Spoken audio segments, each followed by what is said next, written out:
Hello everyone, this is डोली पांडे। हमारी child development and pedagogy की क्लासेस चल रही हैं, जिसमें कि हम जो थ्योरी वाला पार्ट है वो कवर कर रहे हैं। इसके अलावा जो आपका प्रीवियस ईयर क्वेश्चन है, पीवाईक्यू है, उसको कवर कर रहे हैं। जो आपकी थ्योरी क्लासेस है वो ऑल्टरनेट डेज पे ईयर क्वेश्चन है, वो आपका 7 बजे लाइव सेशन होता है, जिसमें हम प्रीवियस ईयर क्वेश्चंस करते हैं।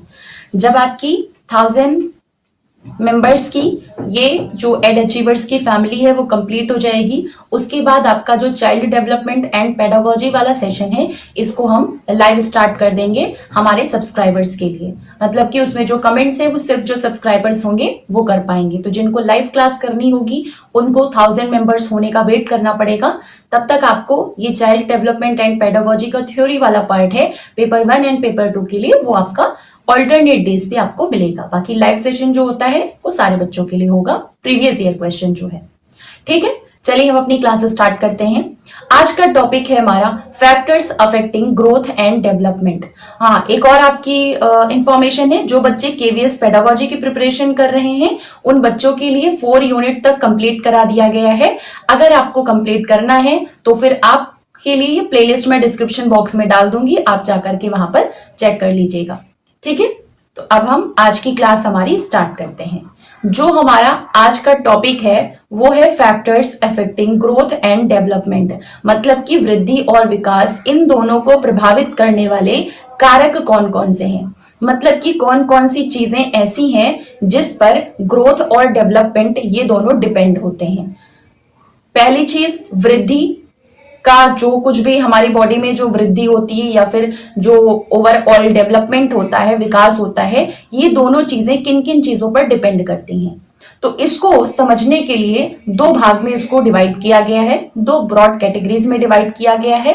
पहला होता है आपका इंटरनल फैक्टर, आंतरिक कारक होते हैं जिनकी वजह से वृद्धि प्रभावित होती है। और दूसरा होता है आपका एक्सटर्नल फैक्टर, जिसको एनवायरमेंटल फैक्टर्स भी कहा जाता है, पर्यावरणीय कारक भी कहा जाता है, जो कि आपका पर्यावरण से संबंधित होता है, जो आपके विकास को प्रभावित करता है।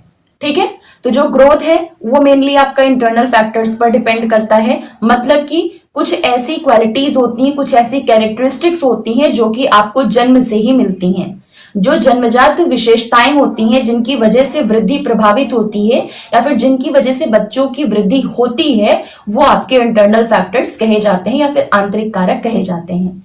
अब ये इंटरनल फैक्टर्स में कौन कौन सी चीज आती है। सबसे पहले आनुवंशिकता आती है। आनुवंशिकता की वजह से बच्चे की वृद्धि होती है। जीन्स और डीएनए जैसे होते हैं, उसी जीन्स और डीएनए के आधार पर ही बच्चे का शारीरिक विकास होता है। जैसे बच्चे के हार्मोन्स होते हैं, उस हार्मोन के आधार पर बच्चे की वृद्धि होती है। उसी हार्मोन, जीन्स और डीएनए के आधार पर बच्चे का जो नर्वस सिस्टम है वो ग्रो होता है। नर्वस सिस्टम में या फिर मस्तिष्क और तंत्रिका तंत्र में वृद्धि आती है या विकसित होता है। और उसी के आधार पर जो आपके इंटरनल फैक्टर्स होते हैं, जन्मजात कारक होते हैं, उसी के आधार पर आपका शारीरिक स्वास्थ्य भी निर्भर करता है। ठीक है, तो ये सारे कुछ ऐसे इंटरनल फैक्टर्स हैं, इनबॉर्न कारक हैं, जन्मजात चीजें हैं जिनकी वजह से वृद्धि प्रभावित होती है। अब डेवलपमेंट किन किन चीजों से प्रभावित होता है, तो कुछ एक्सटर्नल फैक्टर्स होते हैं जिनको हम इन्वायरमेंटल फैक्टर्स भी कह सकते हैं, या फिर कुछ ऐसे कारक होते हैं जो कि वातावरण पर निर्भर करते हैं। वातावरण के कारण बच्चे का विकास किस किस तरीके से होता है, या फिर वातावरण की वजह से बच्चे किस किस तरीके से विकास में उनका मतलब विकास किन किन चीजों पे डिपेंड करता है वातावरण से संबंधित, तो वो आपके आएंगे एक्सटर्नल फैक्टर्स में। ठीक है, अब एक्सटर्नल फैक्टर्स में कौन कौन सी चीज आती है। बच्चे का न्यूट्रिशन जैसा होगा, बच्चे को जन्म से लेकर के जैसा पोषण मिलता है, जैसा आहार मिलता है, वो बच्चे के विकास को प्रभावित करता है। जिस हिसाब से बच्चे का फैमिली का एटमॉस्फेयर होता है, परिवार का माहौल होता है, वो फैमिली का एटमॉस्फेयर बच्चे के डेवलपमेंट को प्रभावित करता है। क्योंकि वहां से बच्चा जिस तरीके का एक्सपीरियंस लेता है, जिस तरीके के अनुभव उसको फैमिली के एटमॉस्फेयर से होते हैं, परिवार के वातावरण से होते हैं, वो एक्सपीरियंस आगे जो चरण होते हैं, आगे जो स्टेजेस होती हैं बच्चे के विकास की, उनको प्रभावित करते हैं। अगर अच्छा फैमिली एटमॉस्फेयर है तो फिर जो आगे की स्टेजेस हैं उसमें पॉजिटिव इफेक्ट पड़ेगा, पॉजिटिव डेवलपमेंट होगा बच्चे का। और अगर नेगेटिव एटमॉस्फेयर है फैमिली का, तो उससे जो आगे वाली स्टेजेस हैं बच्चे की वो भी उससे प्रभावित होंगी या फिर नेगेटिव होंगी। ठीक है। जो एजुकेशन सिस्टम है, शिक्षा प्रणाली है, वो बच्चे के विकास को प्रभावित करती है।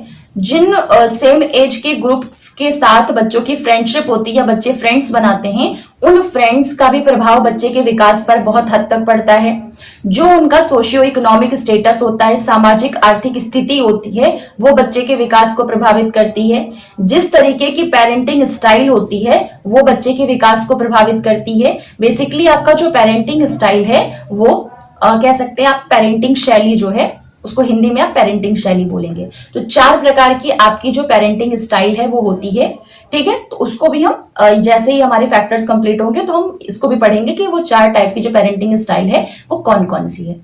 इसके अलावा जिस बैकग्राउंड से, जिस रिलीजन से, जिस कम्युनिटी से बच्चा बिलोंग करता है, उस कम्युनिटी से रिलेटेड जो कल्चरल प्रैक्टिसेस होती हैं, जो सांस्कृतिक प्रथाएं होती हैं, वो बच्चे के विकास को प्रभावित करती हैं। इसके अलावा आज के टाइम में सबसे इंपॉर्टेंट चीज मीडिया एक्सपोजर जैसा होता है, जैसी मूवीज देख रहे हैं, जैसे सोशल मीडिया का यूज कर रहे हैं, जैसे प्लेटफॉर्म्स यूज कर रहे हैं, जैसे वेबसाइट्स का यूज कर रहे हैं, वो सारी की सारी चीजें बच्चे के दिमाग को इफेक्ट करती हैं, जिसकी वजह से उनका जो ओवरऑल डेवलपमेंट है वो प्रभावित होता है।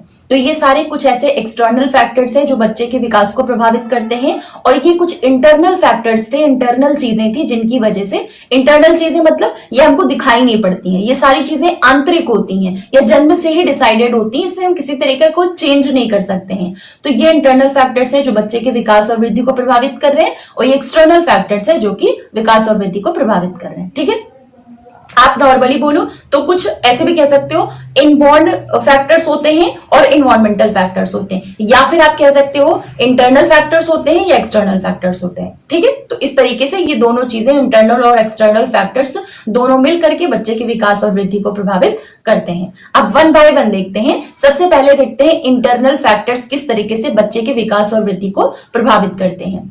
तो ये आप कह सकते हो जैवीय कारक भी बोल सकते हो, बायोलॉजिकल फैक्टर्स भी बोल सकते हो, क्योंकि इंटरनल फैक्टर्स मतलब वो सारी की सारी चीजें जो कि पेरेंट्स से ऑफ स्प्रिंग को मिलती है, मतलब कि पेरेंट्स से बच्चों को जो मिलने वाली चीजें हैं वो बायोलॉजिकल फैक्टर्स कहलाते हैं या इंटरनल फैक्टर्स कहलाते हैं। ये फैक्टर्स, ये सारे कारक बच्चे के अंदर ही मौजूद होते हैं जो एज के साथ धीरे धीरे रिवील होने लगते हैं। ठीक है। तो उसमें जो सबसे पहला कारक है वो आपका आएगा हेरिडिटी, आनुवंशिकता। इनहेरिटेड ट्रेट्स फ्रॉम पेरेंट्स, मतलब कि ऐसे गुण, ऐसे लक्षण जो कि बच्चों को पेरेंट्स से मिलते हैं, माता पिता से विरासत में मिले लक्षण को ही हेरिडिटी या आनुवंशिकता कहा जाता है। अब इनमें कौन कौन से ट्रेट्स आएंगे, कौन कौन से लक्षण आएंगे? हाइट जो है पेरेंट्स से मिलती है, मतलब आनुवंशिकता से मिलती है। इंटेलिजेंस वो भी आनुवंशिकता से प्रभावित होती है। स्किन का कलर कैसा होगा ये भी हेरिडिटी की वजह से ही डिसाइड होता है। टैलेंट क्या क्या बच्चे में होंगे ये भी हेरिडिटी से ही डिसाइड होता है, आनुवंशिकता से डिसाइड होता है। बायोलॉजिकल या जेनेटिक डिसऑर्डर्स, मतलब कि जैविक या आनुवंशिक विकार कौन कौन से हैं जिससे कि विकास प्रभावित होता है। जेनेटिक एबनॉर्मेलिटीज कुछ कुछ होती हैं जो कि बच्चे के ग्रोथ को भी प्रभावित करती हैं और बच्चे के मेंटल डेवलपमेंट, मतलब कि मानसिक विकास को भी प्रभावित करती हैं।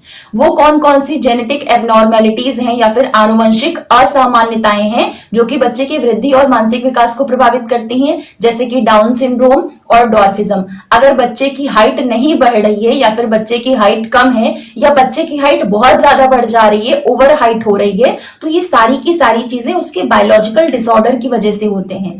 अगर क्रोमोसोम का जो मतलब पेयर है वो ठीक तरीके से नहीं रहता है तो उनकी वजह से ये बायोलॉजिकल डिसऑर्डर्स या जेनेटिक डिसऑर्डर्स हो जाते हैं, जिनकी वजह से बच्चे के अंदर कुछ ऐसी चीजें हैं जो कि उनके विकास में या मानसिक विकास में देखने को मिलती हैं। तो ये बायोलॉजिकल और जेनेटिक डिसऑर्डर्स हैं।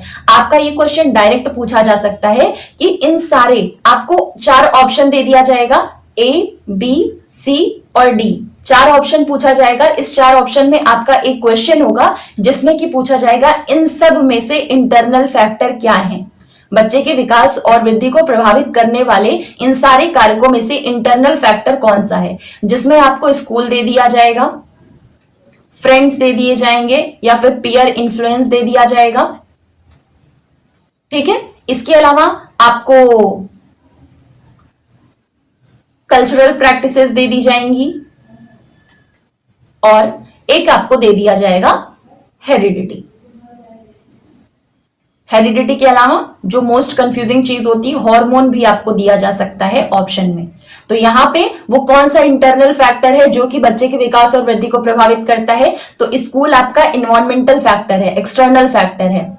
जो पीयर इन्फ्लुएंस है ये भी आपका एक्सटर्नल फैक्टर है। कल्चरल प्रैक्टिसेस जो हैं, मतलब सांस्कृतिक जो आपकी प्रथाएं हैं, वो सारी चीजें भी इंटरनल फैक्टर में आएंगी, सॉरी एक्सटर्नल फैक्टर में आएगी। तो फिर इंटरनल फैक्टर में आपका राइट ऑप्शन क्या हो जाएगा, हेरिडिटी या हार्मोन्स जो है वो इंटरनल फैक्टर है जो बच्चे के विकास और वृद्धि को प्रभावित कर रहे हैं। तो ये बायोलॉजिकल या जेनेटिक डिसऑर्डर्स है जिनकी वजह से बच्चे के अंदर डाउन सिंड्रोम, डॉर्फिज्म, इस तरीके की एबनॉर्मेलिटीज देखी जाती हैं जो बच्चे की ग्रोथ को भी प्रभावित करती हैं और उनके मेंटल डेवलपमेंट को भी प्रभावित करती हैं।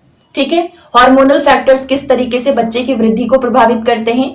कुछ ऐसे हार्मोन्स होते हैं जैसे कि ग्रोथ हार्मोन है, थायराइड हार्मोन है, ये दोनों हार्मोन या फिर ऐसे बहुत सारे हार्मोन्स होते हैं जो बच्चे की फिजिकल ग्रोथ को भी बाधित करते हैं और उनकी ब्रेन फंक्शनिंग को भी प्रभावित करते हैं। कुछ ऐसे जेनेटिक डिसऑर्डर्स की वजह से हार्मोन्स का जो रिलीज है वो ठीक तरीके से नहीं हो पाता है, तो बच्चे की जो ब्रेन का फंक्शनिंग है, जो बच्चे का दिमाग का काम करने का तरीका है, वो भी ठीक तरीके से नहीं हो पाता है और बच्चे को मेंटल डिसऑर्डर्स बहुत सारे हो जाते हैं, जन्म से ही हो जाते हैं। वो बाद में 10-15 साल या 8-9 साल में जाकर के रिवील होते हैं, तब पता चलता है कि इस हार्मोन की वजह से बच्चे का जो ब्रेन का फंक्शनिंग है वो ठीक तरीके से नहीं हो पा रहा है।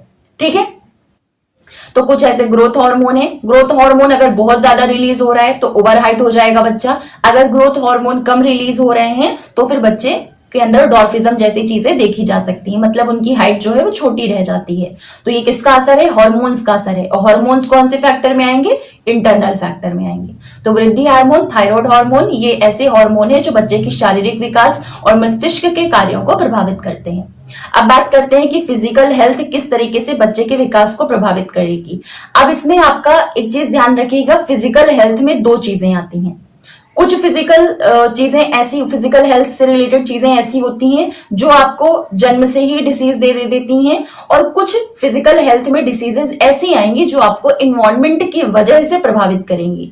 तो आपको ये ध्यान रखना पड़ेगा कि क्वेश्चन में जो फिजिकल हेल्थ से रिलेटेड डिसीज वगैरह पूछी गई हैं तो वो बायोलॉजिकल या जीन्स की वजह से बच्चे में आई होंगी या फिर बच्चे के इन्वायरमेंट की वजह से आई होंगी। जैसे कि आपका मलेरिया है, डायरिया है या फिर टाइफाइड वगैरह है, ये सारे जो डिसीजेज हैं ये सब इन्वायरमेंट की वजह से होते हैं।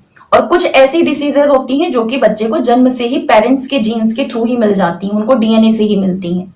तो a healthy body supports study growth, chronic illnesses slow it down, मतलब कि एक जो स्वस्थ शरीर होता है वो स्थिर विकास का समर्थन करता है, पुरानी बीमारियां इसे धीमा कर देती हैं। अगर बच्चे की फिजिकल हेल्थ अच्छी है या फिर उनको अपने जीन्स से इस तरीके की इम्यूनिटी हार्मोन बहुत अच्छे से मिले हुए हैं या फिर उनकी इम्यूनिटी बहुत ज्यादा स्ट्रांग है जन्म से ही, मतलब कि उनके अंदर इंटरनल फैक्टर ही ऐसा है जिसकी वजह से उनकी इम्यूनिटी बहुत स्ट्रांग है, तो बहुत सारी ऐसी चीजें, क्रोनिक इलनेसेस होती हैं, कुछ ऐसी पुरानी बीमारियां होती हैं जो कि इसको धीमा कर देती हैं। ठीक है, फिर नेक्स्ट है आपका नर्वस सिस्टम, तंत्रिका तंत्र। Brain development and sensory coordination influence cognitive growth, मस्तिष्क का जो विकास है और सेंसरी कोऑर्डिनेशन है, संवेदी समन्वयन है, ये संज्ञानात्मक विकास को प्रभावित करती हैं। अब जो ब्रेन का डेवलपमेंट है वो सेंसरी कोऑर्डिनेशन है, ये भी कुछ हद तक आपको अपने डीएनए या जीन्स के थ्रू ही मिलती हैं। तो जो ब्रेन डेवलपमेंट है वो भी काफी हद तक इंटरनल फैक्टर में ही आएगा। और ये ब्रेन डेवलपमेंट और सेंसरी कोऑर्डिनेशन अगर ठीक तरीके से नहीं है या ठीक तरीके से है तो दोनों ही केसेस में ये संज्ञानात्मक विकास को, कॉग्निटिव ग्रोथ को प्रभावित करेगा। ठीक है, अब बात करते हैं एक्सटर्नल फैक्टर्स की या फिर इन्वायरमेंटल फैक्टर्स की। वातावरण के ऐसे कौन से कारक होते हैं जो बच्चे के विकास को प्रभावित करते हैं, तो ये कारक बच्चे को उनकी सराउंडिंग से, उनके वातावरण से मिलता है, और वो था जो इंटरनल था वो बच्चे के अंदर पहले से ही होते हैं, जन्म से ही होते हैं। सबसे पहले बात करेंगे कि न्यूट्रिशन की, पोषण किस तरीके से बच्चे के विकास को प्रभावित करता है। Balanced diet is essential for physical growth and brain development. Balanced diet बच्चे की फिजिकल ग्रोथ को भी के लिए भी जरूरी है और बच्चे के ब्रेन के डेवलपमेंट के लिए भी जरूरी है। अगर बच्चा बैलेंस डाइट लेता है या फिर पेरेंट्स उनका पोषण का बहुत अच्छे से ध्यान रख रहे हैं, न्यूट्रिशन का बहुत अच्छे से ध्यान रख रहे हैं, बैलेंस्ड डाइट दे रहे हैं, बैलेंस्ड डाइट का मतलब क्या होता है, जो भी आपके माइक्रो न्यूट्रिएंट्स होते हैं, जो भी आपके मेजर न्यूट्रिएंट्स होते हैं, मैक्रो न्यूट्रिएंट्स होते हैं, ये दोनों ही टाइप के जो न्यूट्रिएंट्स हैं वो जितने अमाउंट में एक बच्चे को एक पर्टिकुलर एज में, उम्र में चाहिए, वो अगर उसको मिलते हैं तो उनकी फिजिकल ग्रोथ बहुत अच्छी होती है और ब्रेन का डेवलपमेंट भी बहुत अच्छा होता है। लेकिन अगर बैलेंस्ड डाइट नहीं मिलता है कुछ बच्चों को, उनको पोषण ठीक तरीके से नहीं मिलता है, तो एज के साथ कुछ ऐसी बीमारियां हैं जो कि उनको हो सकती हैं, या फिर उनका फिजिकल ग्रोथ बाधित होता है, शारीरिक विकास बाधित होता है, और उनका जो ब्रेन डेवलपमेंट है, मानसिक विकास है, वो भी बाधित होता है। ठीक है। फैमिली का इन्वॉल्वमेंट, जो पारिवारिक वातावरण है वो किस तरीके से बच्चे के विकास को प्रभावित करते हैं। Love, care and stimulation promote emotional and social development, मतलब कि जो बच्चे का, आप यहाँ पे ये चीज ध्यान रखिएगा, यहाँ पे ये फिजिकल डेवलपमेंट और ब्रेन डेवलपमेंट की बात की गई है, मतलब कि शारीरिक विकास और मानसिक विकास, ये दोनों चीजें पोषण से संबंधित है। जो इमोशनल डेवलपमेंट है और सोशल डेवलपमेंट है, मतलब कि सामाजिक विकास है और संवेगात्मक विकास है, ये दोनों की दोनों चीजें जो फैमिली का एनवायरनमेंट होता है उससे प्रभावित होती हैं। अगर उनको फैमिली से लव, केयर और स्टिमुलेशन मिलता है तो ये उनके मानसिक विकास को, सामाजिक विकास को और संवेगात्मक विकास को प्रमोट करती हैं, बढ़ावा देती हैं। उनका इमोशंस को हैंडल करने का तरीका बहुत अच्छा होता है, उनका जो समाज में लोगों से मिलने जुलने का तरीका है वो बहुत अच्छे से होता है। तो लव, केयर और स्टिमुलेशन ये बच्चे के अंदर इमोशनल और सोशल डेवलपमेंट को प्रभावित करते हैं या बढ़ावा देते हैं। सोशियो इकोनॉमिक स्टेटस, सामाजिक आर्थिक स्थिति किस तरीके से बच्चे के विकास को प्रभावित करती है। पॉवर्टी में limit access to health care, quality education and good nutrition. अगर गरीबी है तो गरीबी क्या करती है, बच्चे की पहली चीज क्या प्रभावित होगी कि उनको ठीक तरीके से शरीर से संबंधित, उनके स्वास्थ्य से संबंधित चीजों का देखभाल नहीं हो पाएगा। ठीक है। दूसरी चीज, उनको क्वालिटी एजुकेशन नहीं मिल पाएगी। अगर गरीबी में कोई व्यक्ति है या कोई बच्चा गरीबी में पैदा हो रहा है तो उसकी एजुकेशन पर ध्यान नहीं दे सकते उसके पेरेंट्स, क्योंकि उनके पास खाने पीने के भी ठीक तरीके से जो रिसोर्सेज है वो अवेलेबल नहीं होते हैं, तो क्वालिटी एजुकेशन से वंचित रह जाते हैं बच्चे। पॉवर्टी की वजह से अच्छे न्यूट्रिशन से वंचित रह जाते हैं बच्चे। तो अगर उनका जो हेल्थ है, फिजिकल जो शारीरिक विकास है वो बाधित हुआ, क्वालिटी एजुकेशन ना मिलने की वजह से उनका सोशल डेवलपमेंट बाधित हुआ, और गुड न्यूट्रिशन ना मिलने की वजह से उनके अंदर कुछ डिसीजेस वगैरह होंगे, तो ये सारी की सारी चीजें कहीं ना कहीं किसी ना किसी तरीके से बच्चे के संज्ञानात्मक विकास को भी प्रभावित करेंगे।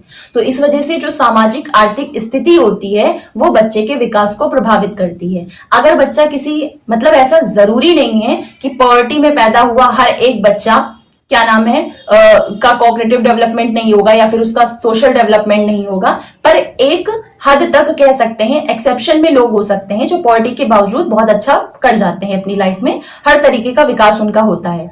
लेकिन एक अगर हम बेसिक तौर पे देखें, फंडामेंटल नीड के हिसाब से देखें, एक जो बेसिक जरूरतें होती हैं लोगों की, तो उनके आधार पर जो सामाजिक आर्थिक स्थिति होती है वो बच्चे के ओवरऑल डेवलपमेंट को प्रभावित करती है। तो ये एक्सटर्नल फैक्टर है, एक वातावरण का कारक है जो कि बच्चे के विकास को प्रभावित करता है।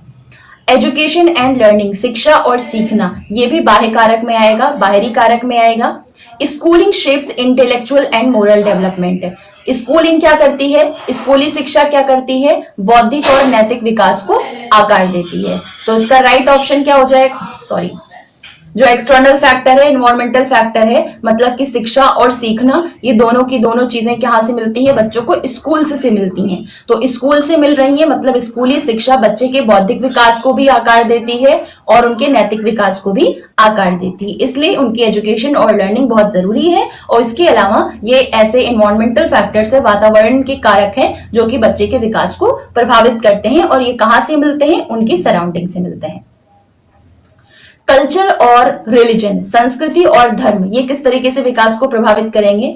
Beliefs and practices influences values, habits and emotional expression, जैसी संस्कृति से, जैसे धर्म से बच्चे आते हैं, उन संस्कृति और उन धर्म में जो बिलीव्स होते हैं, जो प्रैक्टिसेस होती हैं, वो सारी की सारी चीजें बच्चे के अंदर जो मूल्य हैं उनको प्रभावित करेंगी, उनकी जो आदतें हैं उनको प्रभावित करेंगे, उनके जो इमोशनल एक्सप्रेशंस हैं, इमोशंस को एक्सप्रेस करने का तरीका है, उसको भी प्रभावित करेंगे। बच्चा जिस भी बैकग्राउंड से आ रहा है, जिस कल्चर से या फिर जिस रिलीजन से आ रहा है, उस रिलीजन से संबंधित जो उनकी प्रथाएं हैं, जो उनके विश्वास हैं, उन्हीं के आधार पर बच्चे के अंदर मूल्य डेवलप होते हैं, बच्चे की आदतें डेवलप होती है और उन्हीं के आधार पर वो इमोशनली चीजों को अभिव्यक्त करना सीखते हैं। तो ये तीनों चीजें किससे प्रभावित हो रही हैं? कल्चर और रिलीजन से प्रभावित हो रही हैं। ठीक है। पीयर ग्रुप, सहकर्मी समूह किस तरीके से बच्चे के जो विकास है उसको प्रभावित करते हैं। Interaction with friends impact social skills and personality, दोस्तों के साथ बातचीत सामाजिक कौशल और व्यक्तित्व को प्रभावित करती है। जैसा पेयर ग्रुप होगा, अब यहां पे मैंने क्या कहा, ये सारी की सारी चीजें जो आपके बैक में चल रही थी, nutrition, family environment, socio economic status, education and learning, culture and religion, ये पांचों की पांचों चीजों के साथ हर एक बच्चा स्कूल में एंटर कर रहा है। हर एक बच्चे की ये जो पहले की पांचों चीजें हैं वो पहले से वो लेकर के आया हुआ है। मतलब जब पेयर ग्रुप बैठ रहा है या फिर आप 3-4 फ्रेंड्स के साथ हो किसी क्लास में, तो उस बच्चे का सोशियो इकोनॉमिक स्टेटस अलग है, उस बच्चे का न्यूट्रिशन अलग है, मतलब कि जो पोषण मिला है उसको अपने घर वालों से, वो अलग है। हर एक बच्चे का फैमिली इन्वायरमेंट अलग है, हर एक बच्चे का कल्चर और रिलीजन अलग है, मतलब उनके वैल्यूज, हैबिट्स और इमोशनल एक्सप्रेशन का तरीका भी अलग है। मतलब कि आप बहुत अलग अलग डाइवर्स लोगों के साथ इंटरेक्शन कर रहे हो। तो हर एक बच्चे के जो वैल्यूज हैं, हैबिट्स है, इमोशनल एक्सप्रेशन है, फैमिली इन्वायरमेंट है, उस चीज से बच्चे की पर्सनालिटी बन चुकी है। अब वो जो पर्सनालिटी बनी हुई है, तो जब कोई बच्चा दूसरे बच्चे के साथ इंटरेक्शन करेगा तो वो सारी पर्सनालिटी उस बच्चे की सोशल स्किल को, पर्सनालिटी को प्रभावित करेंगी, क्योंकि जो जैसा रहेगा वो वैसी ही चीजें बोलेगा, वैसी ही चीजें बिहेव करेगा। और बच्चा क्या करता है? इमिटेशन करता है या ऑब्जर्वेशन करता है। तो ऑब्जर्वेशन, इमिटेशन के थ्रू उस चीज को अनकॉन्शियसली वो अपने अंदर इंटरनलाइज करता हुआ चला जाता है। तो इंटरेक्शंस के, जब फ्रेंड्स के साथ इंटरेक्शन होता है, अंतः क्रिया होता है, तो वो बच्चे की सोशल स्किल को भी इम्पैक्ट करती है, प्रभावित करती है, और बच्चे की पर्सनैलिटी को भी प्रभावित करती है। ठीक है। तो पीयर ग्रुप भी जो है वो एक इंपॉर्टेंट एक्सटर्नल फैक्टर है जो बच्चे के विकास को प्रभावित करता है। मीडिया एंड टेक्नोलॉजी, जो मीडिया प्रौद्योगिकी होती है वो भी बच्चे के विकास को प्रभावित करती है। ये क्या कर सकती है? कैन एड और harm development depending on content and screen time. जिस हिसाब से बच्चे का स्क्रीन टाइम होता है, जिस हिसाब से बच्चे कंटेंट कंज्यूम करते हैं, जिस हिसाब से सामग्री कंज्यूम करते हैं, उसी के आधार पर उनका विकास भी अच्छा या बुरा होगा। अच्छा कंटेंट होगा, अच्छी चीजें वो देखते होंगे, अच्छा स्क्रीन टाइम होगा या कम स्क्रीन टाइम होगा, तो ये इनकी फिजिकल हेल्थ को भी प्रभावित करेगा और वो उनकी मेंटल हेल्थ या फिर कॉग्निटिव हेल्थ और पर्सनालिटी को भी प्रभावित करेगा। ठीक है। पेरेंटिंग स्टाइल जो है वो बच्चे के विकास को प्रभावित करती है। Authoritative parenting encourages independence and confidence, जो आधिकारिक पालन पोषण होता है। 4 तरीके की पेरेंटिंग स्टाइल होती है। उन चारों तरीके की पेरेंटिंग स्टाइल में जो सबसे बेस्ट मानी जाती है वो ऑथोरिटेटिव पेरेंटिंग स्टाइल मानी जाती है या आधिकारिक पालन पोषण माना जाता है। और इस तरीके की अगर पेरेंटिंग स्टाइल किसी भी बच्चे को मिलती है तो बच्चे के अंदर स्वतंत्रता और आत्मविश्वास, इन दोनों को प्रोत्साहन मिलता है। ये दोनों चीजें बच्चे के अंदर दिखाई पड़ती है उनकी पर्सनालिटी में। अगर बच्चा ऑथोरिटेटिव पेरेंटिंग स्टाइल है उनसे होकर के आया हुआ है तो उसकी पर्सनालिटी में आपको कॉन्फिडेंस भी दिखेगा और इंडिपेंडेंस मतलब कि आत्मविश्वास भी दिखेगा। तो इस तरीके से जो पेरेंटिंग स्टाइल होती है वो भी बच्चे के विकास को प्रभावित करती हैं। तो ये आपका था इंटरनल और एक्सटर्नल फैक्टर, आंतरिक और बाहरी कारक जो बच्चे के वृद्धि और विकास को प्रभावित करते हैं। इन सब से आपका डायरेक्ट क्वेश्चन उठ करके पूछा जाता है। बिल्कुल मैंने पॉइंट टू पॉइंट आपके लिए नोट्स निकाले हैं इस तरीके से कि आप जब भी पीवाईक्यू देखोगे तो आपका जो कॉन्सेप्ट की अंडरस्टैंडिंग है वो इतनी बढ़िया रहेगी कि आप आराम से सारे क्वेश्चन सॉल्व कर सकते हो, चाहे वो पेपर 1 का हो चाहे पेपर 2 का हो। अब पेरेंटिंग स्टाइल देख लेते हैं। 4 तरीके की होती है। एक होती है आपकी ऑथोरिटेरियन अधिकारवादी, एक होती है ऑथोरिटेटिव प्रामाणिक, एक होती है परमिसिव अनुज्ञात्मक, एक होती है अनइन्वॉल्व्ड या फिर नेग्लेक्टफुल असंबद्ध या उपेक्षित। जो ऑथोरिटेरियन होती है इसमें अक्सर बच्चे कंफ्यूज हो जाते हैं ऑथोरिटेरियन और ऑथोरिटेटिव में। तो जो ऑथोरिटेटिव है वो बढ़िया होती है, ना कि ऑथोरिटेरियन। सबसे बेकार की बात करें तो ऑथोरिटेरियन ही होती है। इसमें क्या होता है, बच्चों पर पेरेंट्स जो है वो पूरी तरीके से कंट्रोल करने की कोशिश करते हैं कि जैसा वो कहें वैसे ही बच्चे चीजों को फॉलो करें। इनके इतने स्ट्रिक्ट रूल्स होते हैं, इतना ओबीडियंस वो बच्चों से एक्सपेक्ट करते हैं, जिससे कि बच्चे उनकी हाई लेवल ऑफ एक्सपेक्टेशंस को पूरा नहीं कर पाते हैं। मतलब कि वो बच्चों के ऊपर कंट्रोल भी बहुत ज्यादा करेंगे, अपनी रिस्पॉन्सिबिलिटीज जो है वो लो लेवल की होंगी, मतलब कि जो उनकी जिम्मेदारी है उनको ठीक तरीके से नहीं निभाएंगे, लेकिन कंट्रोल बहुत ज्यादा करेंगे बच्चों को, उनसे एक्सपेक्टेशंस बहुत ज्यादा करेंगे, रूल्स हमेशा स्ट्रिक्ट होंगे, जिनको आप फॉलो नहीं करोगे तो आपको डांट पड़ेगी, मार पड़ेगी। वो बिना किसी एक्सप्लेनेशन के, बिना किसी मतलब कि अगर आपसे कोई गलती हो गई या आपने कोई ऐसा काम किया है जो कि आपको नहीं पता था कि हाँ नहीं सही था, तो वो बिना किसी एक्सप्लेनेशन के, बिना कोई बात सुने आपसे उम्मीद करेंगे कि आप उनकी आज्ञा का पालन करें। और वो बहुत ज्यादा नर्चरिंग भी नहीं होते हैं, मतलब कि आपके पालन पोषण का बहुत ज्यादा ध्यान भी नहीं रखेंगे। तो इस तरीके की जो पेरेंटिंग स्टाइल होती है, पेरेंटिंग शैली होती है, वो आपकी ऑथोरिटेरियन में आती है। अब बात करते हैं ऑथोरिटेटिव की। इसमें कंट्रोल भी हाई लेवल का होता है, लेकिन पेरेंट्स अपनी रिस्पॉन्सिबिलिटीज भी हाई लेवल की ही रखते हैं। जो उनकी रिस्पॉन्सिबिलिटीज है उसको पूरा करेंगे, मतलब कि आपको नर्चर भी प्रोवाइड करेंगे, न्यूट्रिशन भी प्रोवाइड करेंगे, इन्वायरमेंट भी उस हिसाब से देंगे, लेकिन आपके ऊपर कंट्रोल भी रखेंगे, जहां पर आपको स्ट्रिक्टनेस देनी चाहिए वहां पे वो अपनी क्लियर एक्सपेक्टेशंस बता देते हैं और बाउंड्रीज सेट करके रखते हैं। लेकिन एक्सपेक्टेशन और बाउंड्रीज तो उनकी होती है, लेकिन वो उसके पीछे का रीजन बता देंगे, आपको बता देंगे कि ये एक्सपेक्टेशन इसलिए है कि अगर आपने ऐसा नहीं किया तो फिर फ्यूचर में आपके ये कॉन्सिक्वेंसेस, ये परिणाम हो सकते हैं जो आपकी हर एक चीज को इफेक्ट करेंगे। तो वो उसके पीछे का जो कारण है वो आपको एक्सप्लेन कर देंगे कि इस वजह से आपसे एक्सपेक्टेशंस रख रहे हैं, वो अपनी बाउंड्रीज सेट करके रखते हैं। और ये भी उनको फ्री रखते हैं कि अगर आपको कहीं पर भी किसी तरीके की सपोर्ट की जरूरत है तो पेरेंट्स उनके सपोर्ट के लिए हाजिर रहेंगे। और ओपन कम्युनिकेशन को एनकरेज करते हैं कि बच्चे को कहीं भी कोई दिक्कत आ रही है, कुछ भी हो तो वो खुल करके बात कर सकता है। इस वजह से सबसे बेस्ट पेरेंटिंग स्टाइल, पेरेंटिंग शैली ऑथोरिटेटिव, प्रामाणिक स्टाइल को माना जाता है। ठीक है, बात करते हैं परमिसिव की, अनुज्ञात्मक की। High levels of responsiveness but low levels of control, मतलब कि बहुत ज्यादा ओवर कर देंगे, जो कुछ भी बच्चे को चाहिए सब उनको अवेलेबल कर देंगे, सारे रिसोर्सेज जो कुछ भी उनको चाहिए, अच्छा बुरा उनको कोई मतलब नहीं है, वो उनको जो जो मांग रहे हैं उनको प्रोवाइड करते जाएंगे। तो रिस्पॉन्सिवनेस के नाम पर पे उनकी हाई लेवल की रहती है, हर एक चीज प्रोवाइड करेंगे, हर एक चीज उनको देते जाएंगे। किसी बच्चे की मतलब मेरे बच्चे को किसी चीज की कोई कमी ना आए, उसको किसी बच्चे के सामने वो छोटा नहीं दिखना चाहिए, सब कुछ करेंगे। लेकिन कंट्रोल जो होगा उनका बिल्कुल ही लो लेवल का होगा। अब जो छोटे बच्चे होते हैं एटलीस्ट एडोलेसेंस तक के, उनके अंदर कुछ चीजें ऐसी होती हैं जहां पर उनको गाइडेंस की जरूरत होती है, उनको सपोर्ट की जरूरत होती है और उनको डायरेक्शन देने की जरूरत होती है। अगर उनके ऊपर जरा सा भी कंट्रोल नहीं किया जाएगा तो पहली चीज वो खुद के लिए एक अच्छे प्राणी नहीं बन सकते हैं, दूसरी चीज वो अपनी फैमिली के लिए अच्छे प्राणी नहीं बन पाएंगे, तीसरी चीज सोसाइटी के लिए अच्छे प्राणी नहीं बन पाएंगे, और चौथी चीज समाज के लिए या फिर समाज से हट करके देश के लिए भी वो अच्छे प्राणी नहीं बन सकते हैं। तो इस वजह से थोड़ा बहुत कंट्रोल, थोड़ी बहुत स्ट्रिक्टनेस जो नॉर्मल एज के बच्चे होते हैं एटलीस्ट 15 to 17 उनको चाहिए होता है। ठीक है, परमिसिव पेरेंट्स जो होते हैं वो बहुत ज्यादा वार्म, बहुत ज्यादा लविंग होते हैं, लेकिन उनके जो रूल्स होते हैं, एक्सपेक्टेशंस होती है बहुत कम होती है। मतलब वो ज्यादा एक्सपेक्ट नहीं करेंगे आपसे, जो कुछ भी उनको देना है देते चले जाएंगे। ये नहीं कहेंगे कि हाँ इसके बदले हम आपसे ये एक्सपेक्ट करते हैं या फिर आपको ये चीज करनी चाहिए। दे मे स्ट्रगल विद डिसिप्लिन। तो जब सब कुछ आप ओवर करके दे रहे हो, बच्चे को किसी तरीके की कोई सही चीज नहीं सिखा रहे हो, तो ऑब्वियस सी बात है कि परमिसिव पेरेंट्स को डिसिप्लिन से बहुत ज्यादा स्ट्रगल करना पड़ता है, क्योंकि जब उनको सब कुछ मिल रहा है तो किसी तरीके का कोई अनुशासन उनके अंदर नहीं पाया जाता है बच्चों के अंदर। अनइन्वॉल्व या नेग्लेक्टफुल में क्या होता है, ना ही उनकी कोई रिस्पॉन्सिबिलिटीज होती हैं और ना ही वो किसी तरीके का कोई कंट्रोल रखते हैं बच्चे पे। मतलब कि बच्चा यहाँ है, बच्चे का फेस इधर है, वो उधर कुछ काम कर रहा है, और पेरेंट्स इधर है और उनका काम ज्यादा इंपॉर्टेंट है। बच्चे अपनी दुनिया में क्या कर रहे हैं, कैसे कर रहे हैं, क्या उनको चाहिए क्या नहीं चाहिए, उनको कोई मतलब नहीं है। तो ये सबसे ही बेकार तरीके की जो पेरेंटिंग स्टाइल होती है वो आपकी अनइन्वॉल्व या नेग्लेक्टफुल होती है। Low levels of both control, ना ही कंट्रोल कुछ खास होता है, ना ही रिस्पॉन्सिवनेस, रिस्पॉन्सिबिलिटीज के नाम पे कुछ होता है।